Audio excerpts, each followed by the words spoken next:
On this Thursday night, Israel accused of genocide in Gaza. The unprecedented case before the UN's top court and the staunch denials. I'm furious that South Africa trying to blame Israel for defending itself. Remembering the man they called Honest Ed. He was a fierce advocate for social democracy. Ed Broadbent's indelible mark on the federal New Democrats. A close call after being buried in a California avalanche. So I tell myself to calm down, don't panic. The man who helped her escape uninjured. And Eugenie Bouchard's second serve. I actually did better than I expected. The Canadian tennis champ's journey to pro pickleball.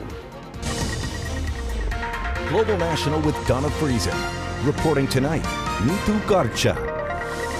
Good evening. We begin with breaking news in the Middle East, where the U.S. and U.K. have carried out strikes on Houthi-related targets in Yemen. The White House confirms a dozen sites are being targeted by Tomahawk missiles and fighter jets. It's in retaliation to the largest attack on ships yet by the Iran-backed rebel group, despite a final warning from the U.S. and allies. The Houthis have been attacking cargo ships in the Red Sea as a show of support for Hamas. And tonight, South Africa is calling for an immediate halt to Israeli military operations in Gaza as it formally accuses Israel of committing genocide against Palestinians. The International Court of Justice has begun 2 days of legal arguments. The case alleges Israel's goal to destroy Gaza comes from the highest levels and violates the United Nations Genocide Convention.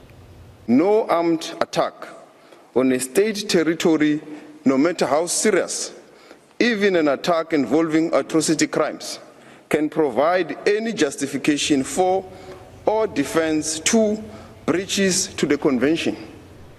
Israel vehemently denies the allegations and has taken the rare step of sending a delegation to the UN's top court to defend itself. A ruling could take years, but a provisional decision might come in a matter of weeks in what may be one of the most significant cases ever heard in an international court. Crystal Goomansingh has our top story. A lineup of international judges are starting their work hearing arguments about Israel's attacks on Gaza and if they amount to genocide. Far from the order of The Hague, pleas for help from a hastily erected camp in Han Yunis.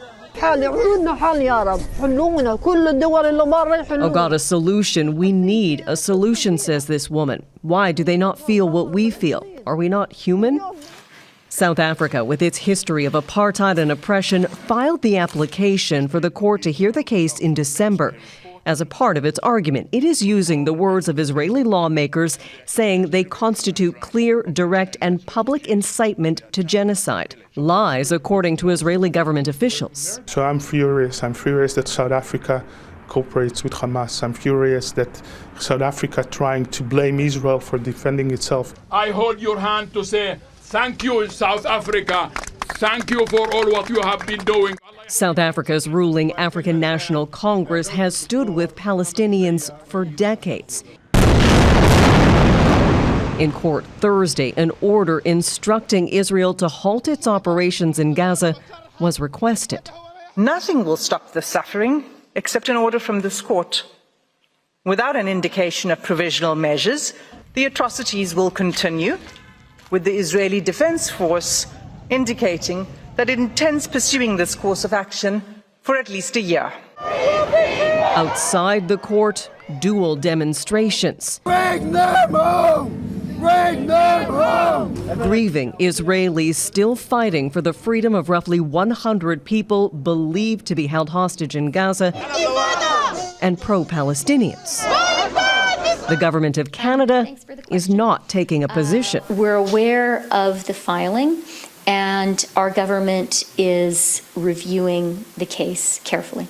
Israel will get the opportunity to state its defense before the world on Friday. Crystal Goomansingh, Global News, London.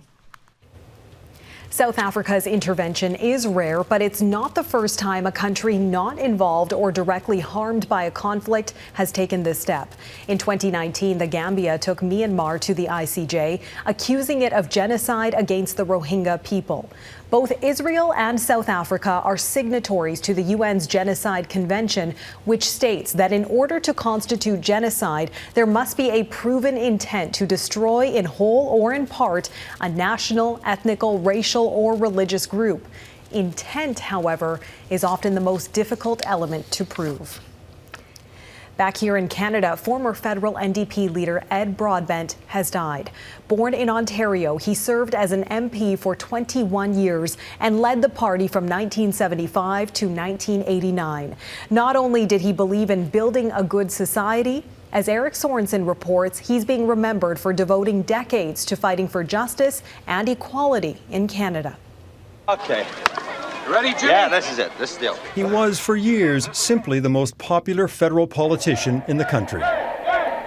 Ed Broadbent elevated the NDP to its then strongest political showing in history during one of Canada's most passionate political battles, confronting Prime Minister Brian Mulroney over free trade. For the first time in the history of this country, we have a man who is Prime Minister who has, without even being asked, volunteered Canada as membership in being the 51st United States. And we reject that perspective of this country. As with subsequent party leaders, it didn't translate into enough seats. Broadbent was in opposition his entire career. But Canadians admired the often outraged New Democrat who championed the little guy and fought for workers' rights, equal rights, and human rights. Prime Minister Trudeau called Broadbent a giant of Canadian politics. His service to this country was always focused on strengthening communities, on bringing people together and believing in what Canadians were capable of. Former Prime Minister Jean Chrétien remembers a political foe he could still be friends with. In Parliament, he was always very civilized. He was never nasty. We had tough differences. But it's like playing hockey. After the game, you can have a beer together. Ed was able to do something really special. He was able to be a strong opposition leader. He fought the government, held them to account, but he also worked with leaders. Broadbent grew up in Oshawa, Ontario, a blue-collar town. His dad worked at General Motors, a time when Labour and the still new NDP were stalwart companions. He was a political scientist and professor before jumping into the deep end of political life, a Social Democrat MP and ultimately party leader. The party's purpose? How we can get back as a country to being both competitive economically, but also deeply sharing and caring. It was that sharing and caring that inspired many young progressives. He was a fierce advocate for social democracy, but he still had a genuineness and a kindness and an authenticity that you don't often see anymore in politics. After politics, he founded the Broadbent Institute that promoted progressive policies for a more just society. In a statement, the Institute said, "Our country has lost a fierce champion for ordinary Canadians, an intellectual who strongly believed in building a good society." Some called Ed Broadbent the greatest Prime Minister Canada never had. What Canada did have for more than 50 years was a tireless public servant, a fighter for a better country. Eric Sorensen, Global News, Ottawa. Frigid temperatures have officially settled in across the prairies with an extreme cold warning blanketing the entire province of Alberta. A polar vortex has plunged temperatures down to -40 in some areas, and it's expected to get even colder. While the deep freeze might be tolerable for some, as Heather Yourex-West explains, it's impacting travel and some popular winter activities. Baffin, one of the Calgary Zoo's newest residents, has no trouble with this cold. Our beautiful bears are really enjoying the water today. It doesn't matter what the cold temperatures are. Polar bears are going to polar bear. But for those of us without the 1,000-pound body and thick white coat, these extreme temperatures pack a painful punch. Banff's Sunshine Ski Resort is an international tourist destination, but Thursday, operations shut down. For the safety of our team members and for the integrity of our lift system, as well as enjoyment. It's not much fun to go out in -30 temperatures and colder. Too cold to ski, but what about sleeping outside? I'll have all my clothes on and all my sleeping bags and everything I can get to stay warm. This week-long campout is raising money for Edmonton's Stollery Children's Hospital. In the midst of a polar vortex, people have been especially generous. For those looking to escape, airports in Calgary and Edmonton Thursday were posting plenty of delays, even a few canceled flights. But most planes bound for sunny vacation spots were able to take off as planned. Pretty happy.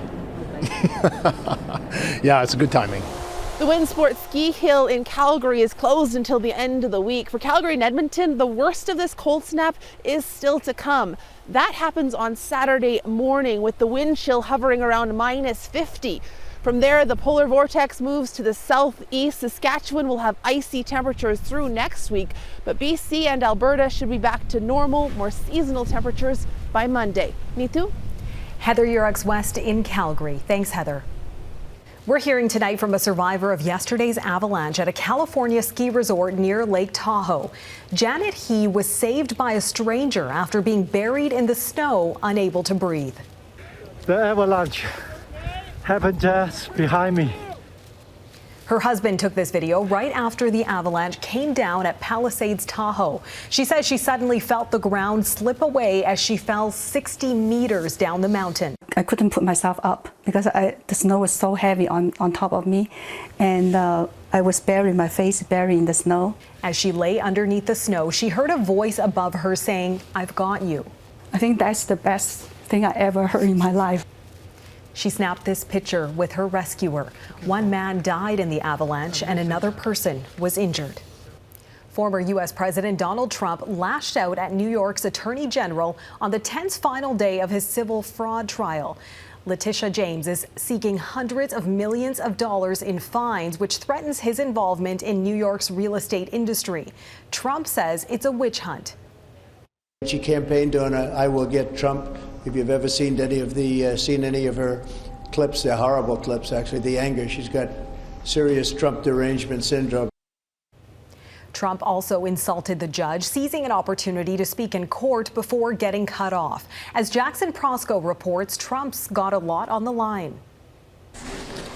Donald Trump came to fight for his business empire before a judge who has already ruled he committed fraud. You see, this is a case that should have never been brought, and I think we should be entitled to damages. It's Trump who faces up to $370 million in civil penalties for allegedly inflating the value of his business assets. New York's Attorney General wants him ousted from his own company and barred from doing business in the state. She's a political hack, the Attorney General. The judge is obviously extremely friendly with the group. In court, Trump launched into a 5-minute tirade during closing arguments, telling the judge, "What happened here, sir, is a fraud on me." Judge Arthur Engeron told Trump's lawyers to control their client after warning the former president not to deliver a campaign speech in court. He anticipates losing a lot of money, and he wants to kind of set the stakes high in terms of the political debate to say how unfair it all is. Indeed, Trump has played the victim throughout the trial, launching repeated attacks on the Attorney General, the court clerk, and the judge. He's a Trump hater, and we have to do something about this. Is a runaway judge. Thursday morning, police were called to the home of Justice Engeron for a reported bomb threat. It was a hoax. Trump has repeatedly been sanctioned for violating a gag order. For the real estate mogul, this case is personal. A final decision will be made by the judge before the end of the month and could strike at the heart of Trump's persona as king of a real estate empire. Jackson, Trump also faces a political fight on Monday as the Iowa caucuses take place. How has the presidential race changed now that his top critic, Chris Christie, has dropped out? Well, Neetu, Chris Christie has left the race and hasn't endorsed anyone yet, and that sets up Monday's Iowa caucuses as something of a showdown between Trump, Nikki Haley, and Ron DeSantis. Trump maintains a massive lead. It's really now a question of who comes in second in Iowa and if anyone can get close to Trump in New Hampshire the following week. Christie's departure increases the odds, however slim they are, of someone now closing in on Trump's massive lead. Neetu? Thanks, Jackson. The U.S. Federal Aviation Administration is launching a formal investigation into Boeing. The FAA says the probe will focus on Boeing's quality control and whether its products were in a condition for safe operation.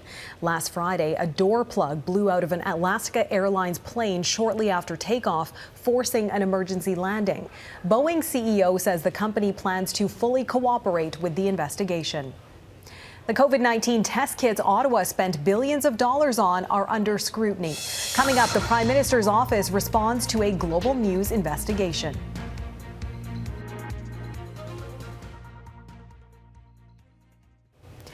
A year-long investigation by Global News is raising more questions about the federal government's approval of a widely used COVID-19 test kit.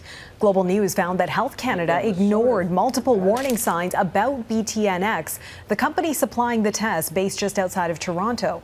Documents show BTNX deleted dozens of samples from a study it submitted to Health Canada in October of 2020, a move that inflated the test's reported ability to detect the virus. BTNX has admitted that it removed samples, saying it made changes to, quote, focus the data on the intended use of the product. In a statement, the Prime Minister's office said these rapid tests work well and have been successfully used by millions of Canadians to fight COVID-19, describing Health Canada's decision-making as independent. The department told Global News last month that it won't re-examine BTNX's license to sell the test. Still ahead, how Taiwan's presidential election could be affected by China's looming presence.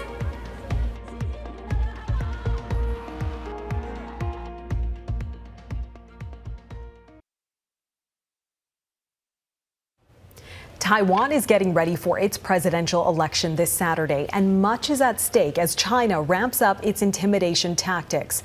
Taiwan's governing party is adamant on maintaining independence, while its main political opposition is hoping to ease relations with Beijing if they're elected.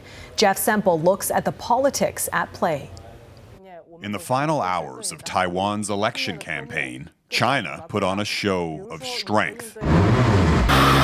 Military exercises just north of the self-governing island. China also launched a rocket through Taiwan's airspace, prompting the government to issue an alert about a possible incoming strike. In between Taiwan and China.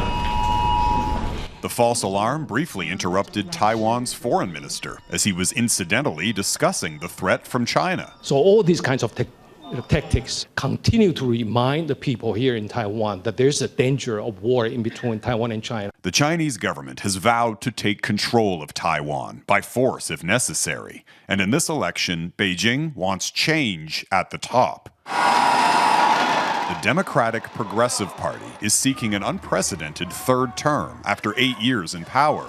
The DPP rejects the Chinese Communist Party and wants greater independence and relations with the West. Its main opposition, the KMT, favors closer ties with China. Opinion polls suggest the race is close. So this election is so important right now. These Taiwanese Canadians say the choice is stark. Do you want to choose the freedom, democracy, or authoritarian? Polls show the vast majority of Taiwanese want democracy and oppose joining China. Support for the opposition KMT party has less to do with its pro-China policies and more with the cost of living. Rising inequality, rising housing costs, and inflation. This campaign has seen all three leading candidates embrace Taiwan's so-called status quo, the delicate balance of protecting its democracy while avoiding a conflict with China. The question is, how do we go about it? How can we continue to maintain our way of life? We've seen what happened to Hong Kong, and a lot of people really don't want to be in that position. China's president has reportedly ordered his military to be ready to invade Taiwan by 2027. Whoever becomes Taiwan's next president will have that date on their calendar. Jeff Semple, Global News, Toronto. And tomorrow, Jeff looks at the misinformation campaigns plaguing Taiwan's pivotal election, including the weaponization of artificial intelligence. Picking up pickleball. Next, a Canadian tennis titan starts fresh on a new court.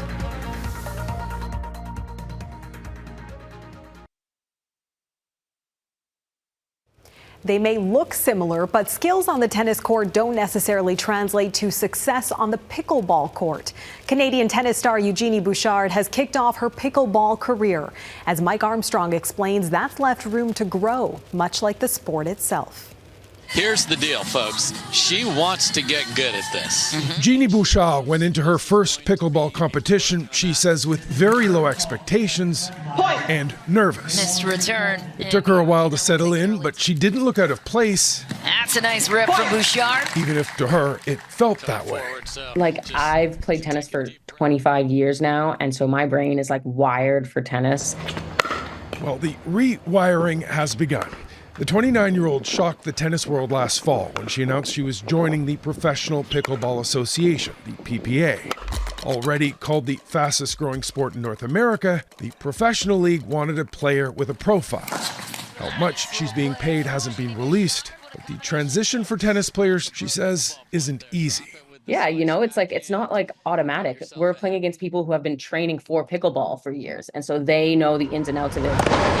Now, Bouchard is one of the most successful Canadian tennis players in history. She exploded onto the scene in 2014 with arguably the best year any Canadian has ever had. She made the semifinals of the French Open, the semifinals of the Australian Open, and the finals of Wimbledon. So she made it to at least the Final Four or better of the first three majors of the year. Bouchard, you said it. At her peak, Bouchard was ranked 5th in the world. Now, she never came close to regaining her top form, but tennis observers say it was injuries, not a lack of effort.